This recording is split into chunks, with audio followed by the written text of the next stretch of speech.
Guides rise public school में लोकतांत्रिक परंपरा को बढ़ावा देते हुए लोकसभा और विधानसभा चुनाव की तर्ज पर विद्यालय कैप्टन एवं वॉइस कैप्टन का चुनाव पूरी पारदर्शिता और नियमों के साथ संपन्न कराया गया। विद्यालय में पिछले 5 वर्षों से ये अनूठी चुनाव प्रक्रिया लगातार आयोजित की जा रही है। विद्यालय के संचालक अमित राज ने बताया कि चुनाव कराने का मुख्य उद्देश्य विद्यार्थियों को लोकतांत्रिक मूल्यों के नेतृत्व में क्षमता तथा अपने दायित्वों के निर्वहन के प्रति जागरूकता करना है। चुनाव से पहले सभी प्रत्याशियों ने विधिवत नामांकन किया, उन्हें चुनाव चिन्ह आवंटित किए गए तथा उन्होंने विभिन्न कक्षाओं में जाकर विद्यार्थियों से संपर्क कर अपनी प्राथमिकताएं और योजनाएं साझा की। साथ ही विद्यालय की समस्याओं के समाधान का आश्वासन देते हुए अपने पक्ष में मतदान करने की अपील की। सिंगरौली से ब्रजेश कुमार की खास report. Guides rise public school में जो है मतदान का आयोजन किया गया है और कैप्टन और वाइस कैप्टन का चुनाव है, जिसमें आपने कैप्टन के रूप में अपना नामांकन दर्ज किया है।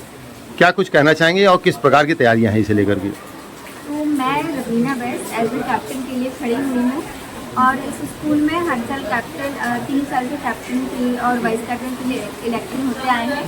और एज ए कैप्टन मैं इसलिए खड़ी हुई हूँ ताकि जो हमारे बच्चे मतलब हमारे फ्रेंड्स जो है उनकी प्रॉब्लम्स या फिर उनकी कोई भी बातें हैं वो हम ताकि स्कूल कम्युनिटी तक पहुँचा सके, इसलिए एज ए कैप्टन हम खड़े हुए हैं। जिस तरीके की तैयारियां कर रखी हैं आप लोगों ने, क्या उम्मीद है?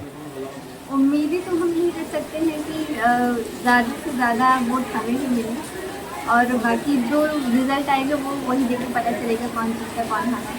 माने भरोसा है आपको अपने ऊपर? भरोसा है। क्या कुछ कहना चाहेंगे इस चुनाव को लेकर के, जैसे जिस तरीके की तैयारियां विद्यालय के द्वारा प्रत्येक वर्ष की जाती हैं, क्या कुछ कहेंगे विद्यालय संरक्षक को? मैं तो पहले उनका बहुत बहुत धन्यवाद करना चाहूँगी। इससे क्या होता है कि इलेक्शन कैसे होता है, जिस बच्चों को पता चलता है कि हमारा कॉन्स्टिट्यूशन कैसे काम करता है, ये उनको पता चलता है और वोटिंग वगैरह कैसे होती है, ये सब जानकारी उनको पता चलती है। माने पूरी पारदर्शिता के साथ में ये मतदान हो रहा है? बिल्कुल जैसे बाहर होता है same as it is same हो रहा है, तो इनसे उनको बाहर जाके मतलब पता रहेगा कि ऐसे इलेक्शन होते हैं तो उनको आइडिया रहेगा। सर मेरा नाम सुरेंद्र कुमार शाह है, मैं कक्षा 12वीं का छात्र हूँ। मैं कैप्टन पद के लिए चुनाव लड़ रहा हूँ। मेरा चुनाव चिन्ह है लैपटॉप। जैसे कि क्या बोलते हैं कि हर साल हमारे स्कूल में कैप्टन वाइस कैप्टन इलेक्शन होता है, इसके लिए तो मैं कैप्टन के लिए खड़ा हुआ हूँ। अगर मेरे को लगता है अगर मैं जीत जाऊँगा तो मैं स्कूल के लिए क्या बोलते हैं सबसे पहले जैसे अभी बच्चों आते हैं, अभी जैसे बारिश हो रही है वहाँ गेट पे आने जाने में प्रॉब्लम हो रही है, सबसे पहले मैं सर को रिक्वेस्ट करूँगा उसको बनवाने के लिए अगर मैं जीत जाता हूँ तो। और बाकी के लिए जैसे मैं हर क्लास में जाके प्रचार किया हूँ, उसके लिए सब बच्चे बोल रहे हैं कि भैया फैन का प्रॉब्लम है, वो सब प्रॉब्लम है, मैं उसको भी पूरा करने की कोशिश करूँ। माने विद्यालय में जो समस्याएं आ रही हैं उसे लेकर के आप चाहते हैं कि जीतने के बाद में हम अपनी बातों को जो है छात्रों की जो समस्याएं हैं उन्हें अपने विद्यालय प्रबंधक तक पहुंचाएं और जो समस्याएं हैं उसका समाधान करने के लिए हम प्रयास करेंगे। इस तरह की तैयारियां क्या हैं आपकी? क्या उम्मीद है? सर उम्मीद तो है, लगता है जीत जाऊंगा, बट कंफर्म नहीं बता सकता कि जीत जाऊंगा कि नहीं। तो आपका KRPS परिवार की तरफ से हार्दिक स्वागत वंदन अभिनंदन है। मैं KRPS परिवार में एक स्कूल कैप्टन के पद के लिए भी खड़ा हुआ हूँ, उम्मीदवार चुना गया हूँ और अभी चुनाव चल रहे हैं, वोटिंग चल रही है। वोटिंग जो चल रही है क्या पूरी तरीके से पारदर्शिता पूर्वक चल रही है? किसी प्रकार की कोई दिक्कतें तो नहीं है? नहीं, अभी तो कोई दिक्कतें नहीं है, सब फेयर चल रहा है। आपने अभी भाग लिया है, कैसा महसूस कर रहे हैं, क्या उम्मीदें हैं? अभी तो बाहर के चुनाव के जैसे अंदर से लग रहा है कि हमें क्या होगा आगे का पता नहीं चल रहा है, पर हमें अपने आप पे खुद पे भरोसा है, अपने साथियों पे भरोसा है, मैं ज़रूर जीतूँ।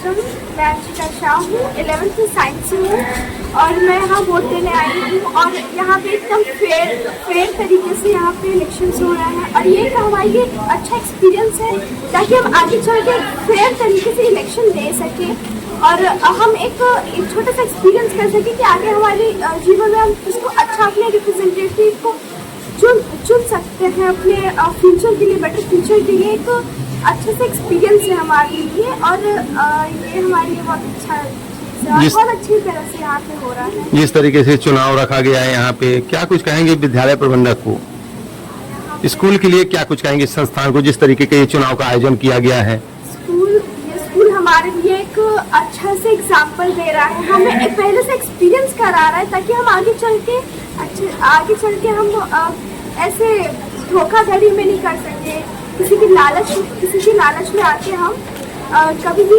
इलेक्शन में वोट ना दें। हर एक रिप्रेजेंटेटिव को अच्छे से उनको परख के, उनको समझ के, हम उनको समझ सके कि वो कैसा हमारा फ्यूचर कर सकते हैं, उसके बाद ही हम वोट दें। और हमारे स्कूल ये सब एक्सपीरियंस करा रही है, बहुत अच्छी बात है।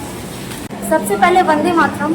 यहाँ पे ये जो हो रहा है ये बहुत अच्छा हो रहा है, ये हमें आगे चल के एक्सपीरियंस सिखा रहा है कि कैसे आगे चल के होगा।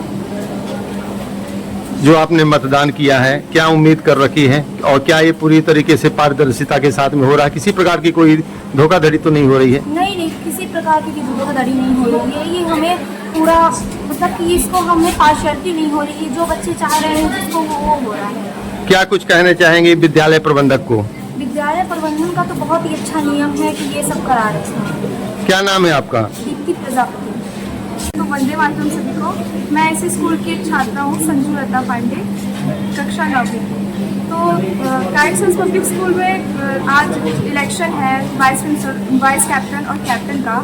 तो ये हमारे स्कूल में डेमोक्रेसी को दर्शाता है और सारे स्टूडेंट्स को एक एक्सपीरियंस देता है वोटिंग का, एक अच्छा नागरिक बनने का एक एक्सपीरियंस होता है। यहाँ पे कोई भी भेदभाव नहीं हो रहा है, सब कुछ इक्वल हो रहा है, सब लोग साथ ही में वोट दे रहे हैं, कोई भी भेदभाव नहीं हो रहा है यहाँ पे। पूरी तरीके से पारदर्शिता के साथ में हो रहा है, किसी प्रकार का कोई गड़बड़ी नहीं हो रही है ना? क्या कुछ कहेंगे विद्यालय प्रबंधक को? इस प्रकार का जो मतदान का आयोजन किया गया है, कैप्टन और वाइस कैप्टन का जो चुनाव रखा गया है, क्या कहेंगे इसे लेकर के? हाँ, मैं ये कहना चाहूँगी कि यहाँ पे मतलब बहुत अच्छा लग रहा है। अभी से ही हम छोटे हैं तो हमें सिखाया जा रहा है कि क्या धीरे धीरे हमें बड़े होंगे तो क्या क्या मिलेगा, हमें सीख रहे हैं नई नई चीज़ें। आज काइट्स राइज पब्लिक स्कूल में कैप्टन और वाइस कैप्टन का चुनाव है, क्या कुछ कहना चाहेंगे इसे लेकर के? सबसे पहले आपको बहुत बहुत धन्यवाद आपके चैनल को विजय जी कि आपने विद्यालय के इस जो हमारा स्टूडेंट काउंसिल का इलेक्शन है उसको कवरेज करने के लिए आए। मैं देख रहा था कि मेरे पूर्व में भी जो है वोटर्स का, कैंडिडेट का आप सबका इंटरव्यू कर रहे थे। मैं मानता हूँ कि डेमोक्रेसी जो है अगर आपको उसको सिखाना है तो वो सिर्फ हम चैप्टर से नहीं सिखा सकते। कई बार क्या होता है हमारे सोशल साइंस में हम पूरी डेमोक्रेसी को प्रयास करते हैं कि हम उसको चैप्टर के माध्यम से सिखाते हैं। उसके लिए आवश्यक है कि वो व्यावहारिक रूप से उसको सीखे। तो ये जो मैंने आपको बताया स्टूडेंट काउंसिल का जो हमारा इलेक्शन है ये लगातार 5वें साल हो रहा है और इसमें स्कूल कैप्टन वाइस कैप्टन का इलेक्शन होता है। इलेक्शन का जो पूरा प्रोसीजर है बिल्कुल हम लोग वैसे ही फॉलो करने की कोशिश करते हैं जैसे हम आउटसाइड यानी कोई भी विधानसभा या लोकसभा का इलेक्शन देखते हैं। एक रिटर्निंग ऑफिसर होते हैं जिसमें जो भी हमारे कैंडिडेट हैं वो नॉमिनेशन करते हैं। नॉमिनेशन के बाद जो है उनको आवंटित, जैसे बाकी जगह आप देते हैं चुनाव चिन्ह वगैरह आवंटित होता है, हमारे यहाँ भी चुनाव चिन्ह आवंटित होता है। उसके बाद वो उनको 2-3 दिन का समय मिलता है जिसमें अलग अलग माध्यम से वो अपने वोटर्स को अपनी बात रखते हैं। जैसे स्पीच का एक पूरा कॉन्सेप्ट होता है जिसमें सारे वोटर्स बैठे होते हैं, हर एक कैंडिडेट एक एक करके अपनी बात रखता है स्पीच के माध्यम से। उसी तरह एक डिबेट का कॉन्सेप्ट है, वो डिबेट करते हैं और अपना विषय जो है हम अपने वोटर्स को यानी हमारे बच्चे अपने वोटर्स को रखते हैं। ठीक उसी तरह से जैसे हम लोग आप देखते होंगे कि बाहर में डोर टू डोर कैंपेन होता है, वैसे ही हमारे यहाँ क्लास टू क्लास कैंपेन का अलाउ किया जाता है। तो हर एक क्लास में बच्चों को वहाँ पास जो है जाके वो अपनी बात रखते हैं। तो ऐसे कई माध्यम से वो अपनी बात रखते हैं। बिल्कुल जैसे बाहर की प्रक्रिया आप देखते हैं छोटी छोटी चीज़ों का। हाँ, आप अगर किसी पोलिंग बूथ पे जाएंगे तो यहाँ पास टोटल 4 पोलिंग बूथ बनाए गए हैं और उसमें देखेंगे कि एक हमारा जो है वहाँ पास प्रिजाइडिंग ऑफिसर है, फिर पोलिंग ऑफिसर्स होते हैं, एजेंट होते हैं ताकि वो पारदर्शिता बनी रहे। तो ये सारे जो लगभग मैं बोल सकता हूँ कि जो बाहर की प्रक्रिया एक होती है वो व्यावहारिक रूप से सीखने को यहाँ बच्चों को मिलता है और उसको बड़े मज़े से, और सबसे आप ज़्यादा देखे हुए जो हमारे वोटर्स हैं वो काफ़ी उत्साहित होते हैं और वो अपना यहाँ पास कई आपको मिल जाएंगे जो सेल्फी, यहाँ पर सेल्फी पॉइंट बना है वहाँ पर सेल्फी अपना करवाते हैं वोट देने के बाद, जो अपना इंक लगा होता है उसको दिखाते हुए, फिंगर को दिखाते हुए।